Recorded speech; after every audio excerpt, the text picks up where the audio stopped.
When you're in your 20s, you're making a lot of mistakes, but that's part of the beautiful age of 20s. I done plenty of mistakes in my 20s, and one of them was not being able and stay on top of my finance the way I wish to be. I managed to build a system that I can access it at any time on my computer, on my phone, that helps me to improve my financial literacy, if I can say it this way, and stay on top of my money, so I know exactly where I'm going, how much I'm spending, how much I'm earning, and so on. So let me show you what I'm talking about, so you hopefully won't make the same mistake as I done it back in the days. The very first thing you're gonna see when you're gonna launch your financial tracker is a dashboard. We have a year at the top, and then we have total income, expenses, subscription, and balance, so you can clearly see if you are on minus or on plus. If you want to add another year, you're just gonna come to next page, and you're just gonna change to, let's say, 2025, and that's it. Just underneath a dashboard we have 3 buttons, which are new income, new expense, and new subscription. You just click on the new income and the new income will appear. If you want, you can as well click on the new page. As you can see, it appear a income name. Then you need to enter the amount, let's say 50, it's today's date, and now you can see accounts, because we can add multiple accounts. So if you have a saving account, business account, you can just simply add in the account section, and those accounts will appear in here. So for example, now I have just a main account, so whenever I click here, I will have just main account available.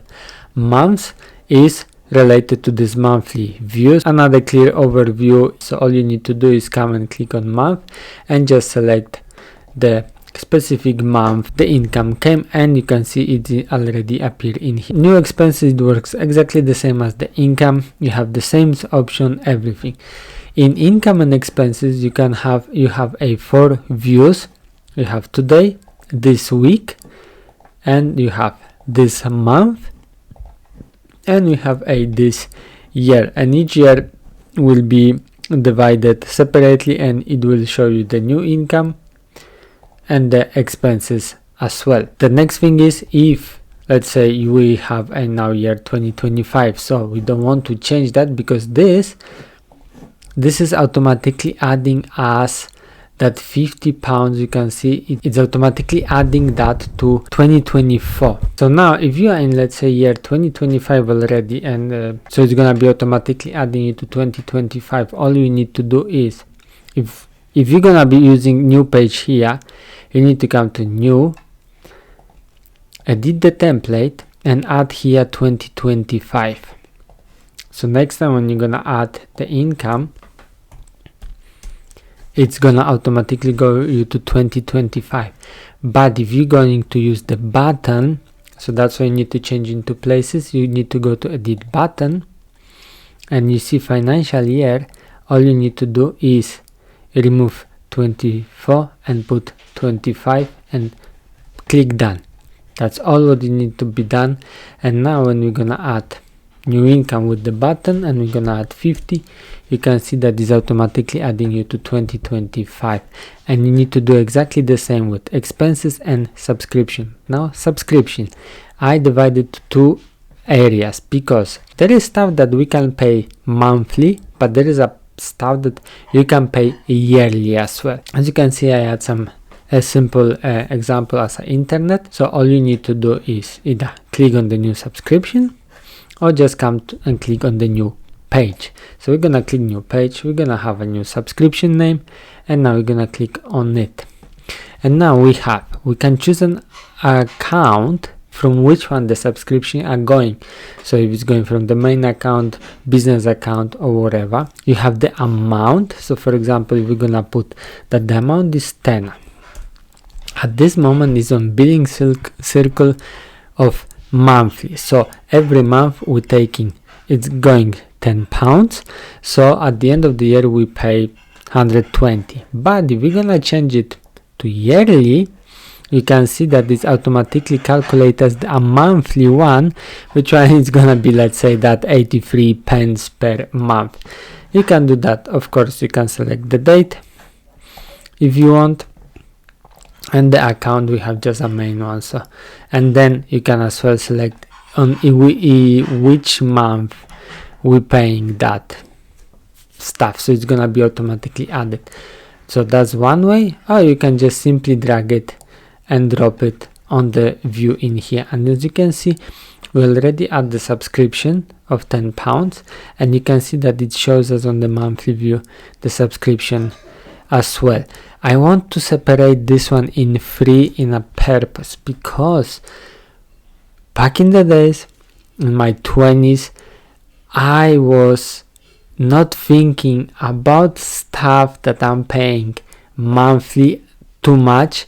I was just focusing mainly, okay, I'm earning, let's say, £1,000, I'm spending £500, that's all my expenses, all my bills, everything. But I was forgetting as well that, yeah, the phone is there, I need to pay maybe the water or gas or something, that, or gym, you know, all those sort of little stuff that at some stage I just end up with 2 mobile phones contracts and some paying gym which I was not using, paying some Netflix, some games and so on, that I was actually paying quite a lot of money on those monthly basis, and most of the stuff I was not even using it. That's why I put subscription on the monthly base payment separate, so we can see how much money actually we spending on the monthly basis just for stuff that sometimes we may just totally completely forgot about them. Let's talk about the accounts. Usually now we have way more accounts than just one, because maybe we have, as I said, we have a main account, we have a second account, maybe we have a account for kids, maybe for savings and so on. So you can add all those accounts here, and then you can put them in the account space in here in income, subscription, and expenses. Amount started, so for example, you have, let's say, £500 on that account. If you put any income or any expenses or any subscription, it's gonna be all calculated automatically in here, and it's gonna show you if something came to this account or some is leaving. And the account is very easy. You just click on the new page and you just add savings, and that's it. And then you can put that the amount start was, let's say, 0, and that means that, yeah, we're just starting, for example, saving on that account or putting money. And so now, for example, we have income 0. So if I will put that this income, it goes to saving account, you can see that we have automatically income of 50 euros, pounds, whatever your currency is. The next one I add is mortgage and loans.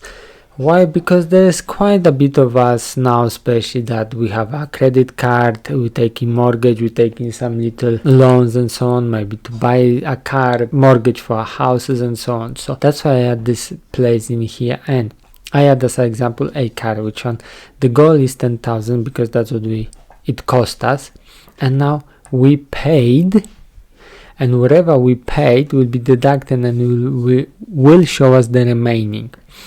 The next one is the payment date, so you can select which day the payment need to be done, and then we have a monthly payment, so you know as well how much you need to pay every single month.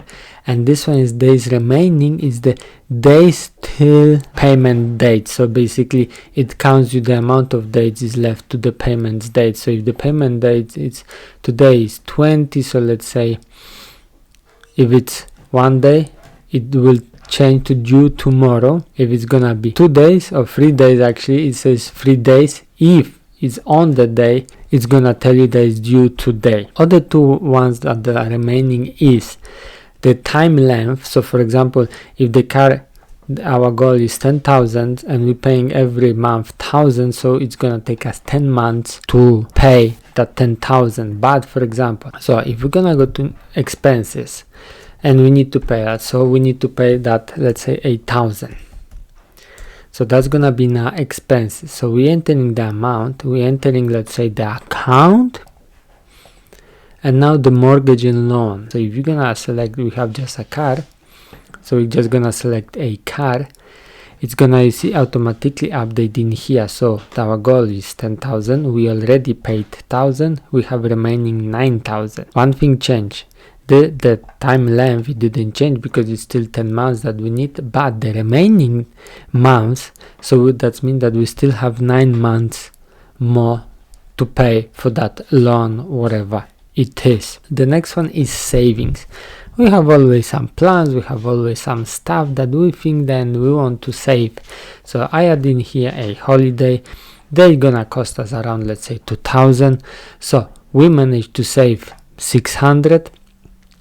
So we're still missing that 1,400, and the due date is the time we want to be having all the money ready so we can book the holidays, and the remaining days is showing you how many days you have till the due date. And savings, we adding it simply, we're just going to income because that is in some way our income. We just scroll to the last and we have the savings. And we have, whenever you click on saving, it's gonna give you all the options, so you just select the correct option. We have only holidays, and you can see that that £50 was added to the holidays. So that's how you're using this simple and very easy financial tracker. Which one? It's been very helpful. It helped me a lot. It gives me such a clear overview where and how my money are being spent. Hope you did like the video. I will put the link down in the description if you want to check it yourself.